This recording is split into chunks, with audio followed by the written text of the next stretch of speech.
Hello అండి అందరికీ. మనందరికీ తెలుసు, రీసెంట్గా కాంగ్రెస్ పార్టీ అగ్రనేత రాహుల్ గాంధీ గారు ఒక ప్రెస్ మీట్ అయితే నిర్వహించడమే జరిగింది.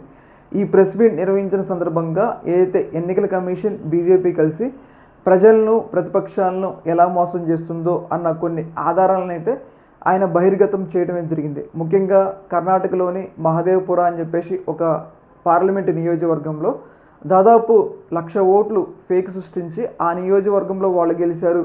దానికి తగ్గట్టుగా ఆయన ఒకే వ్యక్తికి సంబంధించి 4 ఓట్లు ఎక్కడెక్కడ నమోదైనాయి, ఎలా ఫేక్ ఓట్లు నమోదు చేశారు, అలాగే ఒకే ఇంట్లో దాదాపు 80 ఓట్లు, ఒక సింగిల్ బెడ్రూమ్లో 80 ఓట్లు ఎలా ఉంటాయి, వీటన్నిటిని కూడా ఆయన ఆధారాలతో ఎక్స్పోజ్ అయితే చేయడమే జరిగిందనమాట. అయితే ఆయన ఈ ఆధారాలతో బయటకు వచ్చి మీడియా ముందు చెప్పేసరికి దేశవ్యాప్తంగా ఒక చర్చ సంచలనంగా మారిందనమాట. అయితే నిజంగానే ఎన్నికల కమిషన్ బీజేపీ కలిసి ఇలా ప్రతిపక్షాలను ప్రజలను మోసం చేస్తున్నాయా అన్న చర్చ అయితే మొదలైందనమాట. అయితే ఇలాంటి సందర్భంలో అయితే మహారాష్ట్ర కీలక నేత శరద్ పవార్, మనందరికీ తెలుసు, రీసెంట్గానే మహారాష్ట్ర ఎన్నికలు నిర్వహించడం జరిగిందనమాట. ఈ ఎన్నికల్లో కాంగ్రెస్ పార్టీ కూటమి చాలా ఘోర పరాజయం పాలైంది.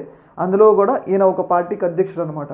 ఇందులో భాగంగా శరద్ పవార్ ఈయన మామూలు వ్యక్తి ఏం కాదు, ఈయన కొంచెం క్రెడిబిలిటీ కలిగిన వ్యక్తి అనమాట. అయితే రీసెంట్గా ఈయన చెప్పిన దాని ప్రకారం ఏంటి అంటే, అయితే మహారాష్ట్ర ఎన్నికల కన్నా ముందు ఈయన దగ్గరకు ఒక వ్యక్తి వచ్చారంట, ఒక ఇద్దరు వ్యక్తులు వచ్చి అయితే ఈ అసెంబ్లీ ఎన్నికల్లో మీ కూటమిని మేము గెలిపిస్తాం, 160 సీట్లతో మిమ్మల్ని గెలిపిస్తాం, మాకు కొంచెం డబ్బు సహాయం చేయండి అన్నట్లుగా ఆ కూటమి ఆ వ్యక్తులు శరద్ పవార్ గారికి ఒక ఆఫర్ ఇచ్చారనమాట. అయితే ఈ ఆఫర్ని రాహుల్ గాంధీ గారి దగ్గరికి శరద్ పవార్ తీసుకెళ్లారు. అయితే రాహుల్ గాంధీ గారు ఏమన్నారంటే, మనం ప్రజలు ఇచ్చిన తీర్పు ప్రకారమే గెలవాలే కానీ ఇలా గెలిస్తే ఎన్నాలని గెలుస్తామన్నట్లుగా రాహుల్ గాంధీ ఆ నిర్ణయాన్ని తిరస్కరించారనమాట. అయితే ఈ సందర్భంగా అయితే రాహుల్ గాంధీ ఈ ఎవిడెన్స్ బయటపెట్టిన సందర్భంగా, అలాగే ఈయన ఈ విషయాన్ని చెప్పారు కాబట్టి నిజంగా ఈవీఎంలు కూడా ఏమన్నా ట్యాంపర్ అయినాయా అన్న అనుమానాలు అయితే వ్యక్తమవుతున్నాయి. ఏదేమైనా కానీ ఈ యొక్క ఇష్యూలో మాత్రం చాలామంది, అటు జగన్మోహన్ రెడ్డి గారు కూడా ఒక రకంగా బాధితుడే అని చెప్పేసి మనకైతే క్లియర్గా అర్థమవుతుంది. ఎందుకు అంటే ఆయన అంత మంచి పరిపాలన చేసినా కానీ కేవలం 11 సీట్లకే పరిమితం అవడం అనేది కొన్ని అనుమానాలకి దావతీస్తుంది. ఇప్పుడు జగన్మోహన్ రెడ్డి గారి మీద ఎంత వ్యతిరేకత ఉన్నా కానీ మినిమం 50-60 సీట్లు గెలవాల్సినంత మంచి అయితే ఆయన చేసిండు. ఆయన కేవలం 11 సీట్లకే పరిమితం అవడం, అలాగే ఎన్నికలు అయిపోయిన తర్వాత ఏదైతే చంద్రబాబు నాయుడు గారు, లోకేష్ గారు వాళ్ళు విదేశాలకు వెళ్ళారు. కానీ వాళ్ళు ఎందుకు విదేశాలకు వెళ్ళారో తెలియలేదు, అంటే వాళ్ళు ఏ దేశం వెళ్ళారో కూడా తెలియలేదు.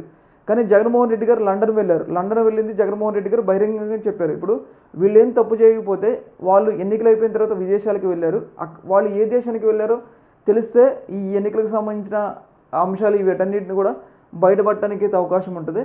ఏపీలో కూడా ఏదైతే శరద్ పవార్కి ఆఫర్ ఇచ్చినట్టు ఏపీలో కూడా ఏమైనా కూటమి వాళ్ళకి ఆఫర్ ఇవ్వడం ద్వారా వాళ్ళు గెలిచారా అన్న అనుమానాలు కూడా వ్యక్తమవుతున్నాయి.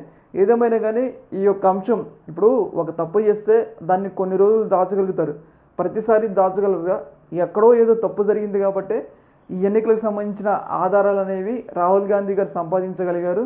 అలాగే ఇప్పుడు శరద్ పవార్ కూడా ఆ విషయాన్ని చెప్తున్నారు. కొంతమంది వ్యక్తులు వచ్చారు, ఇలా అడిగారు అని చెప్పి మేము తిరస్కరించాం. ఇలాంటి సందర్భంలో మళ్ళీ ఈవీఎంల మీద, అలాగే మళ్ళీ ఎన్నికల కమిషన్ మీద అనుమానాలు అయితే వ్యక్తమవుతున్నాయి.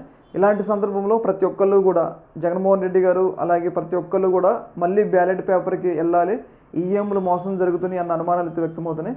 ఇక్కడ మనం గమనించుకోవాల్సింది ఏంటంటే, అభివృద్ధి చెందిన అన్ని దేశాలు కూడా ఇప్పటికీ కూడా బ్యాలెట్ పేపర్, అమెరికా లాంటి దేశాలు కూడా ఇప్పటికీ కూడా బ్యాలెట్ పేపర్ అనుసరిస్తున్నాయి. ఇలాంటి సందర్భంలో ఇక్కడ ఎన్నికల కమిషన్ తీరు మీద, అలాగే ఈవీఎంల తీరు మీద, పనితీరు మీద అనుమానాలు వస్తున్నాయి. కాబట్టి ఇలాంటి సందర్భంలో అందరూ కూడా బ్యాలెట్ పేపర్కి వెళ్ళాలి అని చెప్పేసి నిర్ణయం అయితే తీసుకోవాలి అని చెప్పేసి చాలా పెద్ద స్థాయిలో డిమాండ్ అయితే చేస్తూ ఉన్నారనమాట. ఈ యొక్క అంశంలో మీ యొక్క అభిప్రాయం కింద కామెంట్లో తెలియజేయండి. ఓకే, మరి థ్యాంక్ యూ.